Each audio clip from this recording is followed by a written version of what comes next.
చిత్తూరు జిల్లా శాంతిపురం మండల పరిధిలోని నంజంపేట బుధవారం రాత్రి ఇరు వర్గాల మధ్య ఘర్షణ చోటు చేసుకుంది. తమ కుటుంబంపై నంజంపేట గ్రామానికి చెందినటువంటి సుమారు 15 మంది దాడి చేశారని వీసీకే ఎమ్మెల్యే అభ్యర్థి గోవిందప్ప ఆరోపించారు. ఈ సందర్భంగా ఆయన మీడియాతో మాట్లాడారు.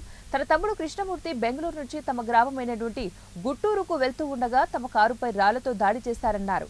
రాళ్లతో కారుపై ఎందుకు దాడి చేశారని ప్రశ్నించినందుకు తమపై కర్రలు రాళ్లతో దాడి చేశారన్నారు.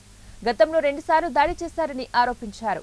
నంజంపేట గ్రామానికి చెందిన ఉమాశంకర్, బాలాజీ, నాగభూషణం తదితరులు రాళ్లు కర్రలతో దాడి చేశారని పేర్కొన్నారు. ఈ ఘర్షణలో తమ కుటుంబ సభ్యులకు తీవ్రంగా గాయాలైనట్టు తెలిపారు. చికిత్స నిమిత్తం గాయపడిన వారిని కుప్పం పీఈఎస్ హాస్పిటల్కి తరలించారు. ఘర్షణకు గల కారణాలు పోలీసుల విచారణలో తెలియాల్సి ఉంది. నా పేరు గోవిందప్ప, వీసీకే పార్టీ ఎమ్మెల్యే అభ్యర్థిగా పోటీ చేసినాను.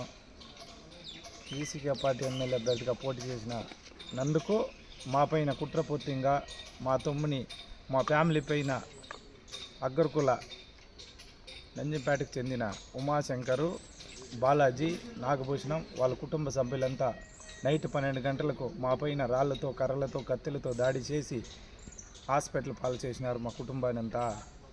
ఈ లైవ్ చూస్తున్నారు, అందరూ కూడా ఆలోచించి మాకు న్యాయం జరిగేలాగా అందరినీ కోరుకుంటున్నాను. నమస్కారం.